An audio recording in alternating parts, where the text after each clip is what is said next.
વાતો રે પણ તે વચને વર્યા વિશ્વથી ન્યારા પૂજા થઈને દેવો રામ કૃષ્ણ દેવા ઝલકી રહ્યા પુરાણમાં દાખલો લેવો આવા જે વચને વર્યા છે એવા સંત મહાપુરુષોને અહીંયા વધારેલ સર્વત્ર સ્નેહીજનોને સર્વત્ર ને મારા દાસના જય ગુરુ. પ્રથમ ભક્તિનું પગથિયું વેદ વ્યાસ થી ગુરુ પૂર્ણિમાનો મહિમા ચાલ્યો આવે. ગુરુ પૂર્ણિમાનો મહિમા એવો છે કે જેને ગુરુ ચરણે રામ કૃષ્ણ ને આદિ ગુરુ ભાવે બધું મૂકી ગુરુ ચરણમાં જાવે. ગુરુ વિના તને કોણ છોડાવે? આ જીવ જેમ જેમ ઉદ્યમ કરે છૂટવાનો તેમ તેમ બમણો બંધાય. આપ બળે છૂટે નહીં છોડાવે સદગુરુ રાય. જેના જીવનની અંદર પ્રથમ તો ગુરુ નથી એનું જીવન અધૂરું છે. ખાય પીએ ઊંઘ આવે તો ઊંઘે ને મોત આવે તો મરી જાય. આવું તો જનાવરે જીવન જીવે. પણ આપણે પોચ ઇન્દ્રિય નું જ્ઞાન છે અને જો આપણું પોતાનું ભોન ભૂલી જાય કે આપણે શું કરવા માટે આયા હતા. સંત મહાપુરુષોએ કીધું કે દયા ધર્મ કા મૂળ અને પાપ મૂળ અભિમાન. જગ જગ તુલસી કહે જ્યાં સુધી દેહમાં હોય પ્રાણ ત્યાં સુધી દયા ન છોડીએ. અગલે પગલે જુઠ્ઠું બોલવું તો મહાન પાપ છે. જૂઠ સમાન કોઈ પાપ નથી. જે સંત મહાપુરુષોએ કીધું કે સત્ય ને વર્યાવો તો થોડું બોલો પણ સત્ય બોલો. સત્યવાદીઓના ઇતિહાસ દોરાઈ જાય. જે બોલ્યા એમનો હાલ પુરાવો મળે છે. અને અહીંયા નિરોધ મહારાજે એવી ભક્તિ બતાવી દે કે સચોટ વર્તમાન ઉપર આવી દો અને નિરોધ ના વર્તમાને રહી અને પરિપૂર્ણ તમે કોણ છો ને એની પારખ કરો. બીજાને જોવાની કોઈ જરૂર નથી. તમે કોણ છો? આ પોચ તત્વના પૂતળાની અંદર કીધું છે કે જીવ ઈશ્વર માયાના ભેદથી ને ભૂલ્યો પોતાનું ભોન. પોતે કોણ છે ને એની ખબર નથી. આ મનુષ્ય અવતાર મળ્યો છે પણ જેમ દારૂડિયો દારૂના નશામાં ફરે એમ હારે બે ભોન ફરે. એને કોઈ ખબર જ નથી કે અમે કોણ થઈ કે શું કરવા માટે આયા, શું કરી રહ્યા હતા. આ અંત સમય કીધું કે ચીઠી ફાટશે, અંતની વેળા થશે દાવાની. લોકો પોક મુકતા આવશે, કઢી ખીચડી ખાશે તને ચમચી પોણી નથી પાવાની. સવારથની દુનિયા તો હાડખર લઈને હાલતી થવાની. સવારથની દુનિયા તો ઘડીકમાં ભૂલી જવાની. એકનો એક છોકરો હોય ને મરી જાય ને તો 4 મહિને બધી ભૂલી જાય. કોઈ કોઈનું નથી. તો તમારા માટે તમે શું કર્યું? ધન દોલત ગાડી લાડી બંગલા. પ્રથમ મનુષ્ય અવતાર મળે તો પોતપોતાના કર્મના આધીન બધું મળી ગયું. ધન ગાડી લાડી બંગલા બધું પોતપોતાના કર્મ હતું મળી ગયું. પણ છતાં આ મનુષ્ય દેહ માત્ર માગવાનું મેલતો નથી. ચમ કે કરે તો કીધું હમણાં બે ની વાણીમાં કે પથ્થર પહેરી પૂજા કરીને માગે ઘણી. એક 20 રૂપિયાનો નારિયેળ સડાવે ને 1.25 લાખની મોનતા લાવે. બોલે ગોડું હોય એટલે તમે ના લે તમારું એનું પેલું ન કરે. પણ આપણે આવી અંધશ્રદ્ધાઓથી મુક્ત છા નથી. અને ગુરુનો મહિમા શું છે એ આપણે ગણ્યો નથી. જ્યાં સુધી ગુરુના ચરણમાં ન દો ત્યાં સુધી તમને તમારી પારખ ન પડે. આખા વિશ્વને ઓળખો પણ તમે કોણ છો ને એની પારખ ન પડે. અંદર આપણે આપણને ઓળખતા હોય બીજાનું ઓળખો. તમે કોણ છો એની પારખ કરો. ગીતાજીમાં કીધું કે હે અર્જુન ફક્ત ને ફક્ત મનુષ્ય બનીને તું તને જોણી કે તું કોણ છે એમ કીધું કે મનુષ્ય બનીને તું મને જોણી લીધી. શું કે આ સંત મહાપુરુષ એવું કીધું કે સતી તોરણ બોલી કે પાપ તારું પ્રકાશ જાડેજા ધર્મ તારો. એમ કીધું કે મારો ધર્મ અભાજે કે તમારો ધર્મ શું છે? મનુષ્ય માત્ર મળ્યો છે આપણે 9 મહિના સુધી માના ગર્ભવાસમાં ઊંધા મસ્તક એ કોરી નરક ની ખોઈ નથી. અને એ બંધન માંથી છૂટ્યા અને ઓય આઈને બંધન માં બેઠા. મૂળ તો બંધન નું બંધન કે બંધન નું બંધન. અને આ બંધન માંથી છૂટવું હોય ને તો સદગુરુ સિવાય કોઈ ના છોડાય. કોઈ કીધું કે મોટામાં મોટો ભય એનો જન્મ ને મરવું. અને સંત મહાપુરુષે કીધું કે જન્મ મરણ નો ત્રાસ છે ભારે છૂટી શકે મનુષ્ય ભૂલ્યો દવાર 84 માં આવે. ગુરુ વિના તન કોણ છોડાવે? જો આ મનુષ્ય અવતાર ભૂલી જા તો વારંવાર ફેર હાથ આવવાનો. આ અવતારમાં ભજન થઈ શકે. કોઈ ઢોરન કીધું કે તમે ભજન કરો, કોઈ કૂતરન કીધું કે તમે ભજન કરો. અને એ અંદર કોઈ નડે છે? ઢોરને કે કૂતરન કોઈ દાડો હોબ્યો કે ભૂવાઈ દોડા એ બોજાય એવું અંદર આપણે ચમ બોધેવી આપણે જ નડે છે. આપે નડે છે એટલે ધીરે આપણને નડે. નકર ચમ એ નહીં નડતું. પણ આપણને ખબર નથી કે આપણે શું કરી રહ્યા છે.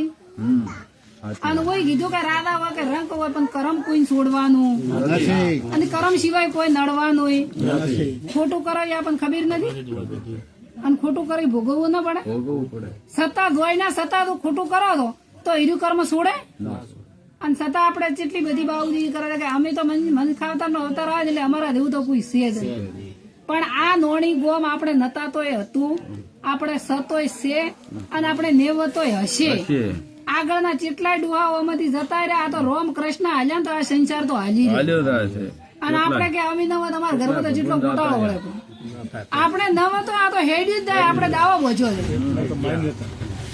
જેના છોકરા મેલી માવતર મરી રહી મોટું નથી થતા પણ આપણે જેવો દાવો દે કે અમે તો નવા તમારા ઘરમાં અમે વગર પોદડું ના આવે પણ આવા દાવા કોણ છોડાવે તારી સંતોના ચરણે દો ને તારી તમે નથી તો આ તો જીવન ચાલ્યું આવવાનું છે અને મનુષ્ય અવતાર મળ્યો છે એટલે જોણી લો અને ફરી વાર હાથ આવવાનો નથી પરમાત્મા તો એવો છે કે નિરંજન નિરાકાર ઈ આકારમાં આવે એવો ખાટે ખાટે અખાટ છે આકારે આકારે નિરાકાર પણ એ નિરાકાર છે એવી રીતના ભગવાન ને ગોતવા માટે કોઈ ગંગાજી જા કોઈ કાશી જા કોઈ કેદાર જા હળીએ સડ્યા પણ ભગવાન નક્કી થતો અંદર ભગવાન ખોવરા એવો છે ભગવાન ખોવરા એવો નથી અને ઓય અજ્ઞાની પણ જડા એવો નથી જડા કરી ત્યાંની લડ્યો મીરાબાઈ લડ્યો નરસિંહ મહેતા લડ્યો જલારામ ને લડ્યો જેને તેને લડ્યા એના ઇતિહાસ ગુરુચરણી જાય લડ્યો રામકૃષ્ણ ગુરુચરણી જતા તો એ નક્કી છું કે